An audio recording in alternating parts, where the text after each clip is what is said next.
তো 20তম দিনের ক্লাসের যেই আলোচনাটা আমরা করে থাকি সেটা হলো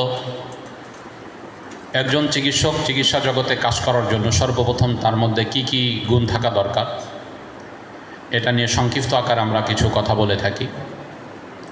স্বাভাবিক কথা মনে রাখার কথা হলো আকাবিরদের যত কিতাব লিপিবদ্ধ করা হয়েছে, আশরাফ আলী থানভী রহমতুল্লাহ আলী সহ যারা কিতাবাদি লিপিবদ্ধ করেছেন, এদের মধ্যে সকলেই দেখবেন কিতাবের কোনো না কোনো জায়গায় লিখেছেন যে আপনি তদবির কারক বই খাতা পড়ে অধ্যয়ন করে আপনি চিকিৎসার সব বিষয় জানা থেকে আপনি যদি কোরআন ও সুন্নাহ অনুযায়ী আমল করে নিজেকে উপরের দিকে উঠান, তাহলে দেখা যায় এই জগতে কাজ করে আপনি বেশি ফায়দা পাবেন। এই জন্যই আমাদের আকাবিরদের অনেকের জীবনী এমন পাওয়া যায় যারা চিকিৎসা জগতে কোনো কাজ করতেন না, কিন্তু সুন্নাহের খিলাফ করতেন না, আল্লাহর আদেশের বিরুদ্ধে যাইতেন না। তো এরা অসংখ্য জায়গা আছে যারা জিনদেরকে বলে দিছে যে আমি অমুক বলতেছি তুমি চলে যাও, তো ওই অঞ্চল থেকে জিনগুলো চলে গেছে। এর বহু ঘটনা আছে, আমরা আপনাদেরকে শোনাইছিলাম।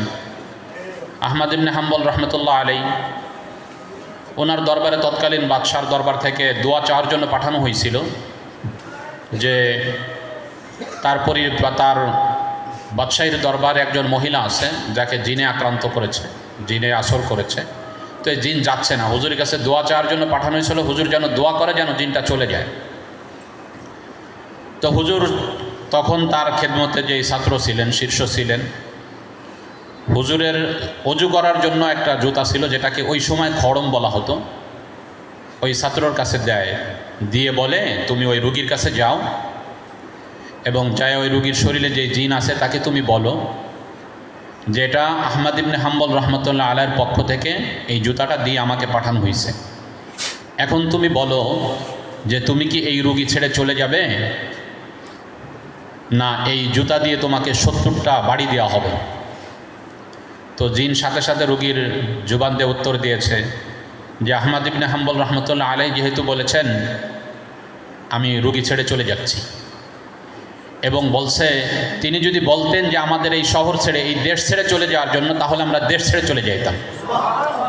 কারণ কি উল্লেখ করেছে জিন? কারণ উল্লেখ করেছে তিনি ইত্তেবায়ে সুন্নাহ, সুন্নাতের তিনি অনুসরণ করেন, সুন্নাতের পাবন্দি করেন, এই জন্য তার কথা আমি মানি। জিন চলে গেছে, রুগী ছেড়ে চলে গেছে, রুগী সুস্থ হয়ে গেছে। আহমদ ইবনে হাম্বল রহমতুল্লাহ আলাইয়ের ইন্তেকালের পরে পুনরায় জিনটা আবার রুগীর শরীর আসছে। আসার পরে বাদশার দরবার থেকে কার কাছে পাঠাবে? তার যে শীর্ষ ছিল তার কাছে আবার পাঠাইছে। তো শীর্ষ হুবহু ওই জুতাটা নিয়ে আবার গেছে, জিনটাকে বলছে যে তোমাকে কি জুতা দিয়ে 70টা বাড়ি দেওয়া হবে, না তুমি রুগীর শরীর থেকে চলে যাবা? তো জিন উত্তর দিছে যে আমি এই রুগীর শরীর থেকে যাব না, তুমি যা মন চাই করো, কারণ তুমি তো আহমদ ইবনে হাম্বল না। এই জন্য এই সমস্ত ঘটনা আমাদেরকে এদিকে উৎসাহিত করে যে আসলে চিকিৎসা জগতে কাজ করার জন্য মূল যেই শর্ত সেটা হলো আল্লাহ তাআলার হুকুমকে পালন করা এবং ইত্তেবায়ে সুন্নাহ, নবীজির সুন্নাতগুলোকে জিন্দা করার জন্য চেষ্টা করা। তো এইগুলাকে জিন্দা করতে পারলে আশা করা যায় তো আমাদের এই জিনের রোগীগুলো, জাদু দূর করার রোগীগুলোর জন্য এত দীর্ঘ মেহনতের প্রয়োজন হয় না। তারপরেও আমরা কেন এত অধ্যয়ন করি? যেহেতু আকাবিরগণ এর উপর দীর্ঘ লিপিবদ্ধ তাদের অভিজ্ঞতার কথাগুলো কিতাবাদির মধ্যে লিখেছেন, এই জন্য এর পিছনে আমরা মেহনত করি, যেই মেহনতগুলো আমাদেরকে দ্বীনের উপর চলা সহজ করে। তো আমরা এই ইত্তেবায়ে সুন্নাহ এবং আল্লাহ তাআলার আদেশগুলো মানার জন্য কি কি পথ অবলম্বন করতে পারি? স্বাভাবিক অবস্থায় একজন চিকিৎসক যখন চিকিৎসা করবে, সে চিকিৎসাতে ভালো রেজাল্ট পাওয়ার জন্যে তার জীবনের মধ্যে কয়েকটা পরিবর্তন আনতে হবে। 1 নম্বর পরিবর্তন হলো অতুবু ইলাল্লাহি জামিআ। আল্লাহ তাআলা বলেছেন যে তোমরা সকলেই আল্লাহ তাআলার নিকট তওবা করো। লাআল্লাকুম তুফলিহুন, এর শেষে আছে যাতে তোমরা সফল হতে পারো। তো এই সফলতা শুধু আখেরাতের সফলতা বিষয়টা এমন না, দুনিয়া এবং আখেরাতে উভয় জায়গাতে আপনি যে কোনো কাজের মধ্যে সফলতার জন্য মূল শর্ত হলো আল্লাহ তাআলার নিকট তওবা করা। তওবা কেন করতে হবে? স্বাভাবিক অবস্থায় হাদিস থেকে বুঝে আসে কুল্লু বনি আদম খাত্তাউন ওয়া খায়রুল খাত্তাইন আত-তাইবুন, নবী করিম সাল্লাল্লাহু আলাইহি ওয়াসাল্লাম বলেন, প্রত্যেক বনি আদম এরা ভুল করবে, গুনাহ করবে, কিন্তু এই গুনাহকারীদের মধ্য থেকে উৎকৃষ্ট হলো ওই ব্যক্তি যেই ব্যক্তি তওবা করে। তাহলে একজন চিকিৎসকের জন্য একটা অভ্যাস হওয়া দরকার, এটা যে দিনের মধ্যে অথবা রাতের মধ্যে একটা সময় এমন নির্ধারণ করা যেই সময়টা সে আল্লাহ তাআলার কাছে নির্জনে নিজের গুনাহের জন্য মাফ চাবে। এই কাজটা যদি আপনার জীবনের মধ্যে প্রতিদিনের অভ্যাস বানাইতে পারেন, তাহলে আপনি চিকিৎসা জগতেও কাজ করে ভালো রেজাল্ট আনতে পারবেন। 2 নম্বর কাজ হলো ওয়ামাইয়াত্তাকিল্লাহ ইয়াজআল লাহু মাখরাজা। যেই ব্যক্তি আল্লাহ তাআলাকে ভয় করে, আল্লাহ তাআলা তাকে গুনাহ থেকে বের হওয়ার রাস্তা দেখায় দেন, বের করে দেন। এই আল্লাহর ভয় নিজের মধ্যে আনতে হবে, সেটা যে কোনো পন্থায় হতে পারে। আকাবিরদের কিতাব অধ্যয়ন করে হতে পারে, কোনো খানকায় গিয়ে হতে পারে, অথবা আপনার নেককার লোকদের সংস্রবে থেকে হতে পারে। এই ভয় যদি নিজের মধ্যে না আসে, আপনি চিকিৎসা জগতে কাজ করতে যেয়ে ফিতনার মধ্যে পড়বেন। এই ফিতনা আপনার পরিবারকেও ক্ষতিগ্রস্ত করতে পারে এবং আপনার জীবনকেও ক্ষতিগ্রস্ত করতে পারে। এই আল্লাহর ভয় যারা নেয়নি, শুধু চিকিৎসা জগতেই মেহনত করেছে, কিতাবাদি পড়েছে, এরূপ অসংখ্য ঘটনা বাংলাদেশে আমরা শুনি না যে অমুকজন নারী কেলেঙ্কারিতে অমুক মোদাব্বিরকে ধরে জেলে আটকানো হয়েছে, এরকম আমরা শুনি না। একটা অহরহ ঘটনা হয়ে গেছে। এবং যারা রোগী দেখেন এদের কাছে দেখবেন এই সমস্যাগুলো নিয়ে আসে। এবং আলেম ব্যতীত দিনের কোনো জ্ঞান না থাকার সত্ত্বেও এই ইসের মধ্যে চলে আসছে, চিকিৎসা জগতে চলে আসছে। এখন মানুষগুলো নিরুপায় হয়ে কী করবে? মানুষগুলো নিরুপায় হয়ে যখন কোনো দিশা পাচ্ছে না, তো তার কাছে তো যেতেই হবে, তাই তার কাছে যাচ্ছে এবং এভাবে প্রতারিত হচ্ছে। এমনকি এরূপ অসংখ্য ঘটনা আমার রোগীদের আছে, যারা চিকিৎসা নেওয়ার জন্য গেছে, তো তাদের কাছে যেই সোনা দানা যা কিছু ছিল এইগুলা তাদের কাছ থেকে সব রেখে দেওয়া হয়েছে, কোনো কোনো বাহানা দিয়ে এগুলাকে রেখে দেওয়া হয়েছে। তো এই জন্য চিকিৎসা জগতে কাজ করার জন্য প্রধান একটা কাজ হলো আল্লাহ তাআলার ভয় নিজের মধ্যে আনা। এইটা যদি নিজের মধ্যে না আসে, তাহলে চিকিৎসা জগতে কাজ করে হয়তো আপনি দুর্নামের ভাগী হবেন, না হলে চিকিৎসা জগৎকে আপনি কলঙ্কিত করবেন। এই জন্য আল্লাহ তাআলার ভয় নিজের মধ্যে আনার জন্য যেটা আমাদের করা দরকার সেটা আমাদের করতে হবে। 3 নম্বর যে কাজ যেটা করতে হবে, কুল্লিল মুমিনিনা ইয়াগুদ্দু মিন আবসারিহিম। আল্লাহ তাআলা বলেন, হে নবী আপনি মুমিনদেরকে বলে দেন তারা যেন তাদের চোখকে নত রাখে। আমাদের চিকিৎসা জগতের মূল কাজ এইটা। এই জায়গাটাকে যদি কেউ ব্যর্থ হয়, তাহলে সে নিজে সহ পরিবার ধ্বংসের দিকে যাবে। আল্লাহ তাআলা এটা আরও আগে জানতেন যে এই মানুষের মধ্যে কি গুণ থাকবে। গুণের মধ্যে একটা গুণ হলো যে সে যদি যেই জায়গাটাতে আল্লাহ তাআলা তাকাইতে নিষেধ করেছেন সেই জায়গাটাতে যদি তাকাইতে অভ্যস্ত হয়ে যায়, তো এই চোখ এটা মানুষের দিলের উপর কাজ করে। তো এইটা ধীরে ধীরে মানুষদেরকে গুনার প্রতি উদ্বুদ্ধ করে, মানুষদেরকে জিনায়ের প্রতি লিপ্ত করে, অবৈধ সম্পর্কর দিকে নিয়ে যায়। এরূপ আলেমদের ব্যাপারেও আমার কাছে তথ্য আছে। আমি যে বিশাল ভালো বিষয়টা এটা বোঝাচ্ছি না, কিন্তু আসলে আমাদের মধ্যে কি সমস্যা হচ্ছে এটা বোঝাচ্ছি। মাদারীপুরে আমার এক বন্ধুবর আছে, বড় মুফতি, এবং তার নির্ভরযোগ্য মাদ্রাসা আছে ওয়াইজিন।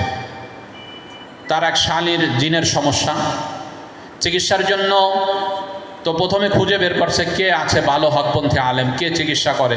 খুঁজতে খুঁজতে তার এলাকায় একজনকে পাইছে চিকিৎসার জন্যে, আলেম হিসেবে গেছে তার কাছে। যেই শালী জীবনে ঘর থেকে বের হয় নাই, পর্দার খিলাফ করে নাই, তার কাছে চিকিৎসা নেওয়ার পরে কয়েকদিন চিকিৎসা নেওয়ার পরে এখন তার কাছে চলে যাবে, তার সাথে বিবাহ বসবে, এরূপ এক চিন্তা চেতনা তার মধ্যে হয়ে গেছে। অথচ যার কাছে চিকিৎসা নিয়েছিল তার ছেলে মেয়ে আছে, তার স্ত্রী আছে। গবেষণা করে দেখা গেছে এটা যে একটা নারীকে স্বাভাবিক অবস্থায় যেই সেহের করে উদ্বুদ্ধ করা যায়, সম্পর্কের দিকে আনা যায়, এই চিকিৎসাগুলো তার উপর প্রয়োগ করে দেওয়া হয়েছে। এইরূপ সমস্যা শুধু সাধারণ লোকের মধ্যে হচ্ছে বিষয়টা এমন না, অসংখ্য ওলামা ইকরামের মধ্যেও এই পদস্খলন হচ্ছে। কেন?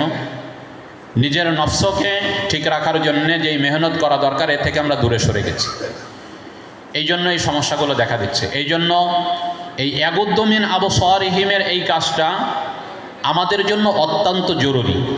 এই জন্য যারা চেম্বার করবেন, আমাদের গত 23তম ব্যাচে এক সাথী ভাই আমাদেরকে পরামর্শ দিয়েছিলেন, এটা আমার কাছে চমৎকার মনে হয়েছে। যেই সমস্ত ভাইরা চেম্বার করবেন অথবা যেই জায়গাতে রুগী দেখেন, যেই রুমই রুগী দেখেন, এদের জন্য প্রধান শর্ত হলো আপনার চেম্বারের সামনে যেন 5 থেকে 10টা হিজাব বড় করে মাথা থেকে শুরু করে পা পর্যন্ত চলে যায়, এইরূপ 5-10টা হিজাব বাধ্যতামূলক আপনার এই জায়গায় রাখতে হবে। এবং কোনো রোগী যেন ঘরে প্রবেশের সময় যদি সে হিজাব না পরে আসে, এই অবস্থায় আপনার খানকায় প্রবেশ করতে না পারে। এইটা যদি আপনি না করেন তাহলে আপনি ক্ষতিগ্রস্ত হবেন এবং আপনি এই জগৎটাকে ক্ষতিগ্রস্ত করবেন। মানুষের চিন্তা চেতনা যেটা ছিল এটা আরও আস্তে আস্তে বৃদ্ধি পেতে থাকবে। এই জন্য এটা বাধ্যতামূলক করবেন। অনেক হকপন্থী ওলামা একরামের তথ্য আছে আমাদের কাছে, যারা চিকিৎসার জন্যে নীতিই বানাইছে এটা যে মহিলারা এসে সরাসরি হুজুরের সাথে কথা বলতে পারবে না। যদিও এটা আমরা করতে পারিনি, বাকি অনেক ক্ষেত্রে ভয়ানক জিন্নাতের সমস্যা হলে রুগীর সামনে সরাসরি রুকিয়া করতে হয়, এটার প্রয়োজন দেখা দেয়। কিন্তু অনেক আলেমদের এই পন্থা ছিল, আলাদা রুমে থাকবে, ওই জায়গা থেকে চিঠিতে লেখে পাঠাবে তার কী সমস্যা, তারপরে সে এখান থেকে চিকিৎসা দিবে। হয়তো বয়েজের মাধ্যমে রুকিয়া করে দিবে, না হলে যেই দোয়া দুরূদ লিখে দেওয়া দরকার এগুলো লিখে দিয়ে দিবে। এই জায়গাতে আমরা যত কঠোর হইতে পারবো আপনি অতি দ্রুত সফলতা পর্যন্ত পৌঁছাইতে পারবেন। যেই মানুষটা গুনাহের সাথে লিপ্ত থাকে সেই ব্যক্তিও কিন্তু ভালো জিনিস চেনে, এটা আপনারা জানবেন। আপনি যদি ইসলামের এই নিয়মগুলোকে কঠোরভাবে আপনার চেম্বারে প্রয়োগ করতে পারেন, দেখবেন যে এই রোগীগুলো আপনার কাছে আসবে, ওই যায় নিজের এলাকায় প্রচার করবে যে এই হুজুর অনেক ভালো, এর কাছ থেকে চিকিৎসা নেওয়া যায়। এই জন্য এই নীতিটা আপনারা সকলেই বানাবেন। আমরা আলহামদুলিল্লাহ এগুলো সব যথাসাধ্য চেষ্টা করতেছি। সব জায়গাতেই আমাদের যেই সমস্ত সেন্টারগুলো করা হচ্ছে এই সব জায়গাতে এই নীতিটা পরিপূর্ণ প্রয়োগ করব, যাতে এই জায়গাটা অন্তত পর্দার বিষয়টা খিলাফ না হয়।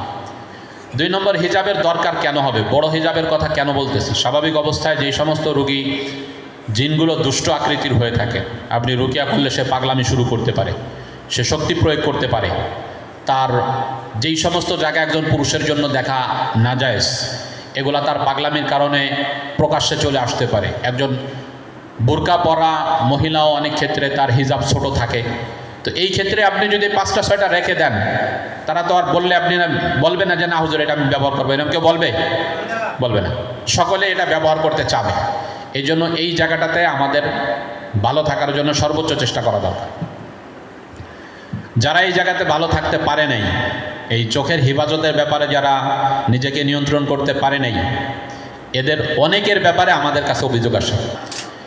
এই কারণগুলো কেন দেখা দিচ্ছে? কেন দেখা দেওয়ার মূল কারণ হলো এই জায়গাতে যদি আপনি হিজাব না পরান, আপনি তো আর ফেরেশতা হয়ে আসেন নাই, দুনিয়ায় আসছেন।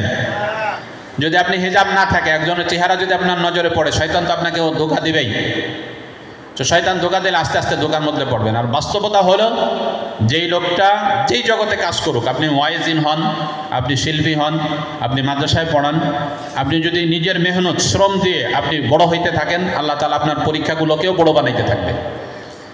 চিকিৎসা জগতে হুবহু একই সিস্টেম। আপনি যখন চিকিৎসা জগতে কাজ করতে করতে একটু বড় হইতে থাকবেন, তো আপনার পরীক্ষাটাও আস্তে আস্তে কী হওয়া শুরু করবে? বড় হওয়া শুরু করবে। এখন এই বড় হইতে যায় যদি আপনি এই পরীক্ষাগুলোয় পাশ না করতে পারেন, তাহলে তো আপনি নিজের পরিবারকে কেলেঙ্কারিত করবেন এবং আপনি জগৎটাকেও কলঙ্কিত করে ফেলবেন। এই জন্য এই জায়গাটা নজরের জায়গাতে অন্তত সকলেই হেফাজত রাখার জন্য চেষ্টা করবেন ইনশাআল্লাহ। এই জায়গা সকলেই গুরুত্ব দেবেন। কোনো বাড়িতে রোগী দেখতে গেল, আমার ছাত্র জামানা থেকে একটা বদ অভ্যাস ছিল, যদিও একটু শিথিলতা এনেছি, এই মানুষকে ধমক দিয়ে কথা বলা, হঠাৎ করে রাগ হয়ে যাওয়া, একটা অভ্যাস ছিল। মাদারীপুরে একবার রোগী দেখার জন্য গেছি, বিবাহ হয়েছে, বিবাহের পরে মহিলা অসুস্থ। তা বললাম যে ভিতরে, এখন বাড়িতে রোগী দেখতে আমরা বন্ধ করে দিয়েছি, এখন অধিকাংশ বাড়িতে আমরা রোগী দেখার জন্য যাই না। কেন যাই না?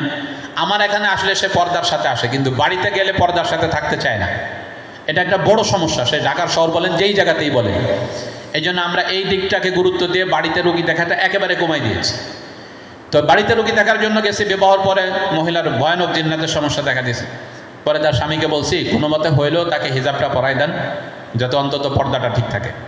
কারণ আমি যখন বাড়িতে বসছি, রুগীকে ওইদিকে বসাইছি, দোয়া দুরূদ পড়বো, ওই বাড়ির যত মহিলারা ছিল সব আইসে এই দরজা সাহেব না এসে ভিড় জমাইছে, একজনেরও পর্দা নেই।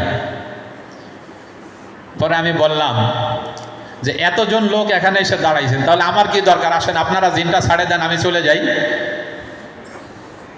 তারপরে ওনাদেরকে বুঝাইলাম যে শোনেন, এই জিনগুলো এতগুলো আলেমদেরকে দেখানো হয়েছে, তদবিরকারকদের দেখানো হয়েছে, যাচ্ছে না। যা না যার মূল কারণ কি?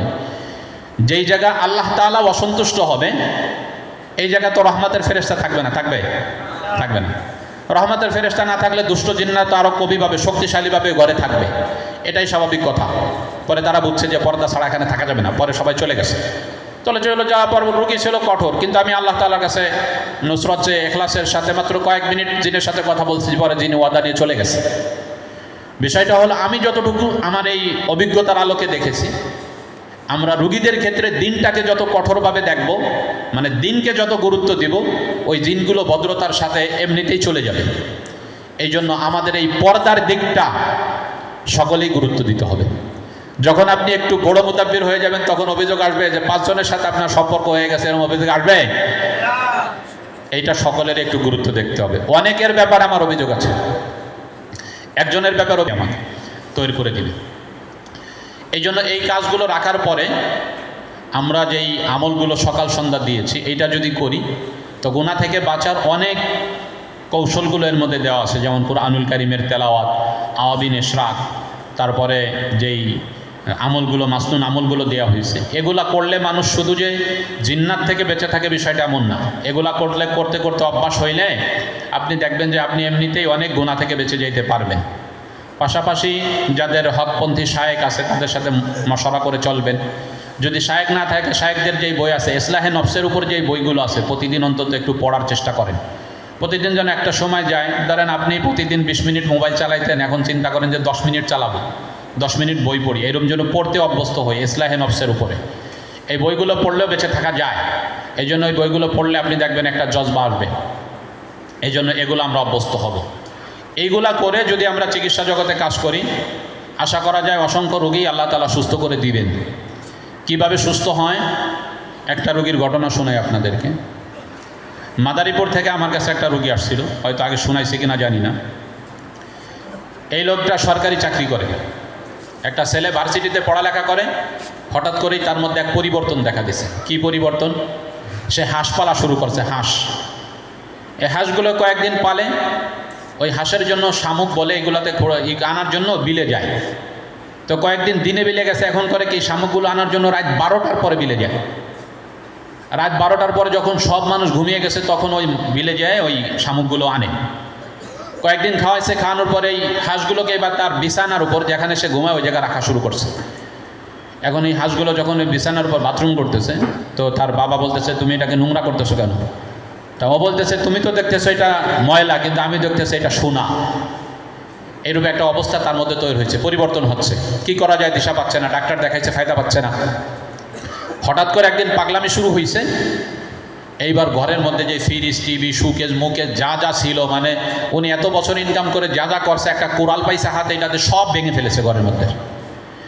এখন ঠেকা বেঁকে ভয়ে কোরাল হাতে যাইতে পারতেছে না। গ্রামের 10 চাচা চাচি যারা প্রথমে ছিল এরা গেছে, যারা গেছে আত্মীয় স্বজন যারা ছিল সবাই একটা করে বাড়ি দিছে হসপিটালে, সবাই 5-7 জনের মতো।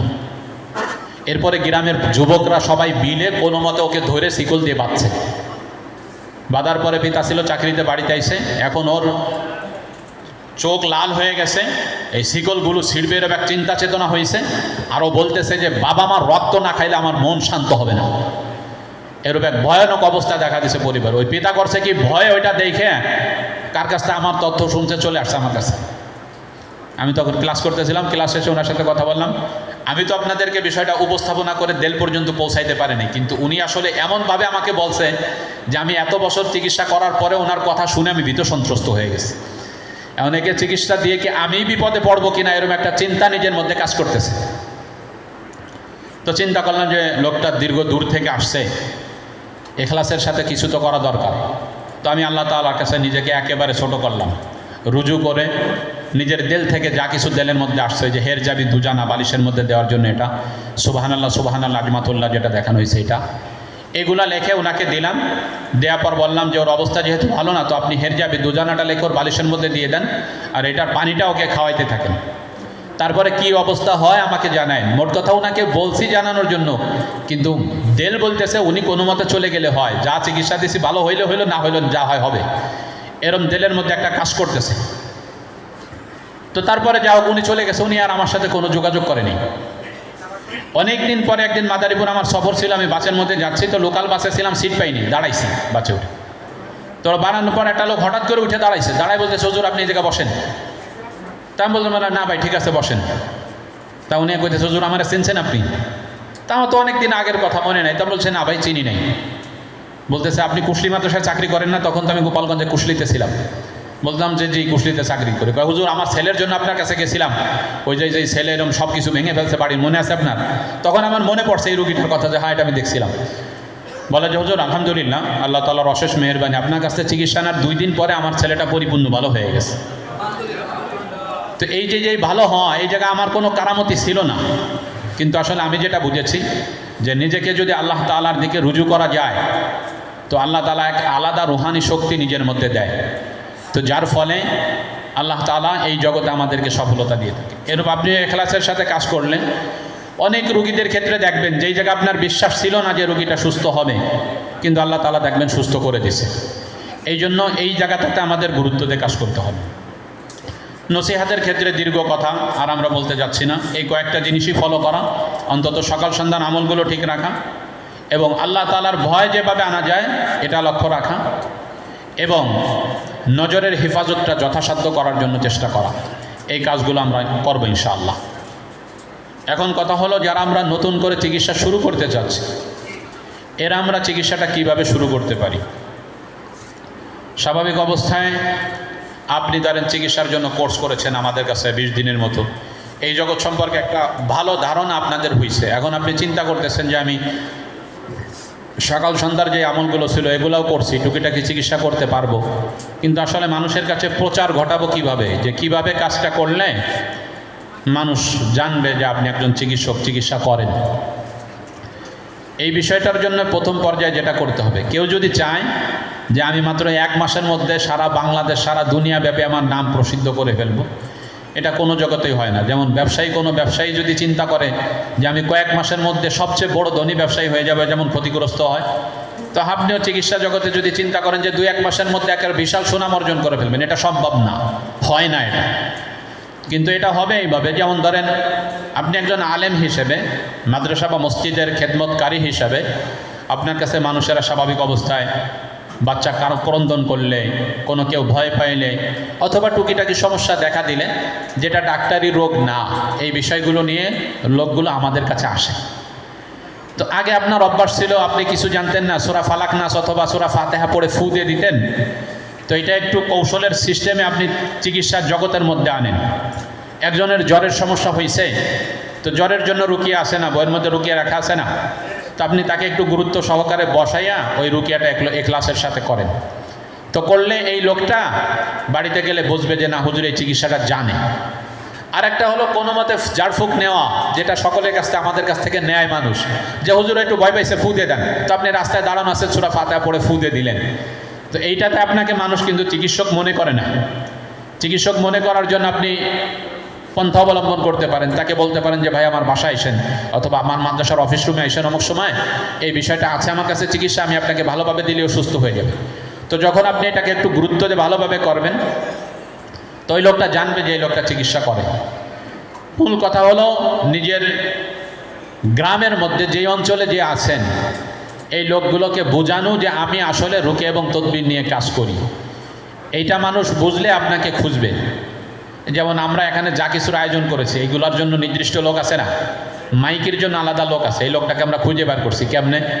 অনেকেই 10 জনে জানে যে সে মাইক ব্যবহার করে, এই মাইকগুলো তার কাছে ভালো পাওয়া যায়, তো এই জন্য আমরা তার নাম্বার খুঁজে বের করছি, তাকে ফোন দিছি, তাকে আনছি।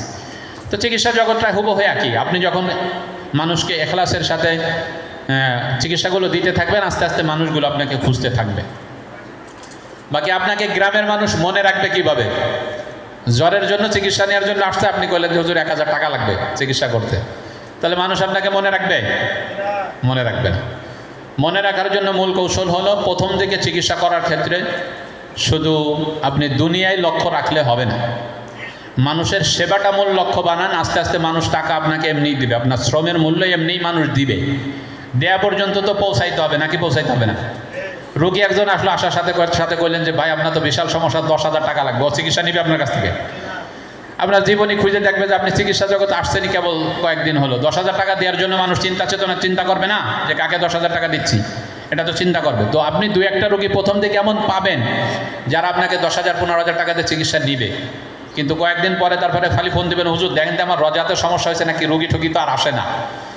রজা তো আপনি নিজেই করে রাখছেন, আমরা কি রজাতের সমস্যা হয়েছে? আপনি তো নিজেই রজাত বানায় ফেলছেন যে রোগী আসলে 10,000 টাকা চাইছেন। এখন সকলে কি 10,000 টাকা দিতে পারে?